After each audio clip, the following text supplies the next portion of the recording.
Employment is up. Let's have a look. Hello everyone, Florian Heise here and welcome to another episode of Heise Says. I've got my stein of coffee and I thought we would discuss some good news. Unemployment is down and naturally employment is up. So that is a good change from, well, the rather dire news that we've had recently.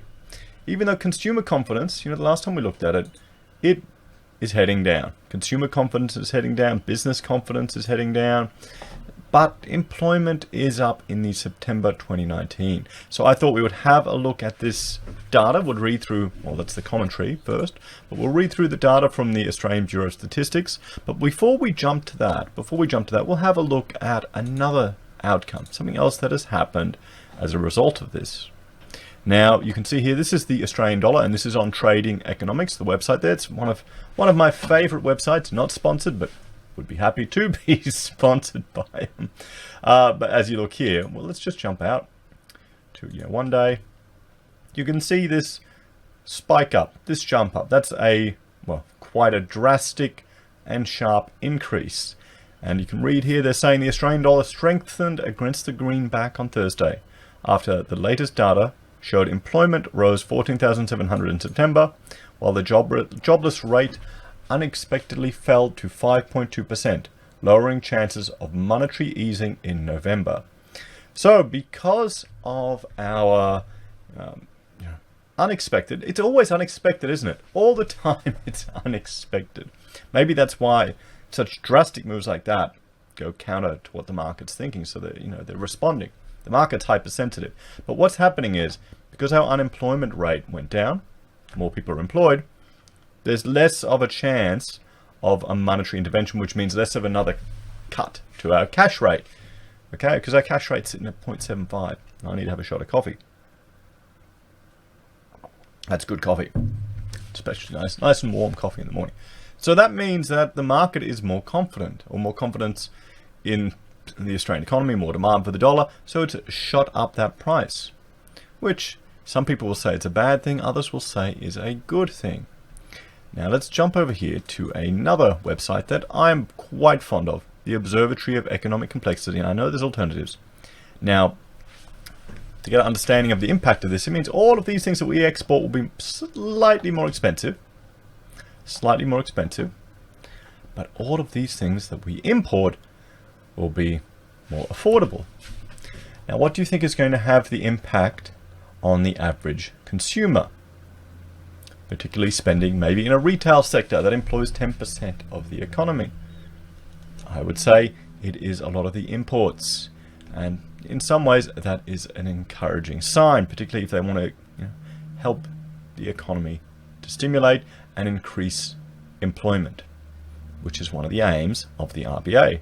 So guys, if you think this type of information is useful, is interesting, please share the channel, get the videos out there, help the channel grow. I'd like more people to discuss these things over a bundy at a barbecue, particularly on a Friday. Friday drinks are coming up today at work, guys. You need to be able to discuss this. So here we have the data from the ABS. Let's have a read through this. So employed people, and it's increased from August to September, I think that's what we're most interested in, by 20,000, pretty much. Different from what we had on Trading Economics, but it's always a bit all over the place. The unemployment rate, now here they're saying it's steady, it hasn't changed from September to September. So we'll dive a bit more down. I think this has to do with rounding. The underemployment rate, again, is steady, according to this. Participation rate, again, is steady. Now this is where, okay, that's the trend, and this is the seasonally adjusted data. Under the seasonally adjusted data, this is where the employed people is increased by 14.7. That's what Trading Economics gets. Unemployed people is down by 8.1. And the unemployment rate is down by 5.2%. Now, let's jump to another website that we're going to have a look at, or another video I did. I'll bring this one up here. This is the Australian unemployment rate hits 9.2%. This is one I did previously where I discussed just the difference between ABS and Roy Morgan. Now the issue here is to do with the methodology of these two different organizations in capturing this data. Because remember, this is just a sample of the entire population, and then they use that to come up with this figure, and there's a whole series of different variables. What I think is interesting, because there's differences between the two data, it is, that's the Reserve Bank, it is the trend between the two, so we can see where it's heading. So, well, the trend data is steady on APS, but the seasonally adjusted is down. So we'll scroll down here, right down the bottom at the Roy Morgan one, and we can see September here. So what do they have? They've got this figure at 8.7 and this at 7.0, and I'll jump right up the top. So this is underemployment and unemployed. So unemployed, they're saying it hasn't changed since August. They're saying underemployed has dropped. So Roy Morgan are coming with a different figure. They're saying 8.7%, no change. What's this 15.7? That's the combined underemployed and unemployed figure here. So we're getting slightly different numbers from the ABS and for Roy Morgan. I'll leave that, what do you prefer in the comments, guys? I generally prefer Roy Morgan, and we're seeing such a drastic jump, in the dollar over this data. I get the feeling that that on a global level, and all these FX traders and just the whole market seems very jittery, responding very drastically to sudden bits of news and information. Maybe that's just because I've started to look at it a bit more closely. But good luck to you, those of you that make money on these trades. I don't know if I would be able to handle it. I think it may stress me out a little bit too much, or I get too emotional, and I know I'd make rash decisions probably. We'll see. Maybe it just takes training, lots of lost money training. So we're seeing Roy Morgan hasn't adjusted. It's still sitting at 8.7% unemployment, and that hasn't changed from last month, although it has gone down from June, while ABS is slightly down. So the question is this a accurate change, or just to do with the methodology that they measured? Why are we getting differences between the two data? I'd recommend you have a look at that other video, but the market has responded. So here we go, seasonally adjusted, and the trend is trending up. The unemployment rate, seasonally adjusted, is down. Everything else, the trend is saying steady. The trend is staying steady. So trend estimates. Employment increased by 20,200 to 12.9 million. Full-time employment increased by 9,000. Part-time employment increased by 11,003 to 4.1. So there you go. Part-time is increasing. Unemployment increased by 1,600 to 718,000. Unemployment rate remained steady at 5.3. Participation rate remained steady. Monthly hours worked in all jobs increased by 2.7 million hours to 1.7 trillion or billion. So a lot of hours. Seasonally adjusted estimates. So this is where they come in and they adjust the estimates based on historic data. So employment increased by 14,700. Full-time employment increased by this. So, you can see here, this is the question. Do we trust the seasonally adjusted estimates? And you can see how much of a drastic effect it's having. But we're also coming into the Christmas period. So if we have an uptick in the retail sector due to Christmas, and that increases the seasonally adjusted, for the Christmas season, there is more part-time employment, more people get work. If that reduces the unemployment rate and puts off the risk of another rate cut, and then combined with the spending in the economy, because more people are spending at Christmas, then hopefully all of the goods that we are importing will be more affordable for us, particularly for the Christmas season, and it will help more of the population remain employed. Okay, so that's one way to look at it. If that doesn't mean we won't get a rate cut in January, February, because the construction industry, and I'll look at another video about that, about just the slowdown in the housing industry.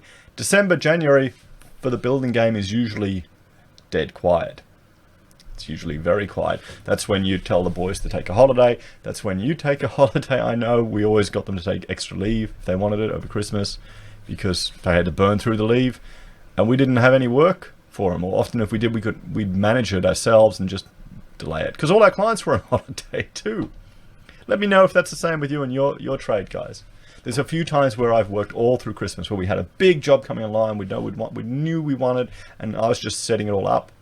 It's actually really good. It's quite relaxing. No phone calls. You can get so much work done. Oh, I loved it. It was the best time of year. Air conditioner blowing. Those days are past now. I can only afford the fan. So labour underutilization. The monthly trend unemployment rate remains steady at 8.4. The monthly underutilization rate remains steady at 13.7. So, I mean, there we go. There we go. Forthcoming issues. So the October issue will be released on the 14th of November and then the 19th of December. So, what do you reckon, guys? Oh, here, bushfires in September. Bushfires in New South Wales and Queensland resulted in minor disruption to data collection activities during September 2019. In many cases, data could still be collected during the latter stages of the period. Quality assurance undertaken by ABS confirms that these disruptions did not result in any notable impacts to labour force statistics. Estimates of changes in the commentary have been calculated using unrounded estimates. They may be different from, but are more accurate than, movement obtained from the rounded estimates. Graphs also depict unrounded estimates. And then we've got a sampling error. So movements in seasonally adjustment series between this and this, so 95% confidence. So there you go. So let's just have a quick browse of the commentary.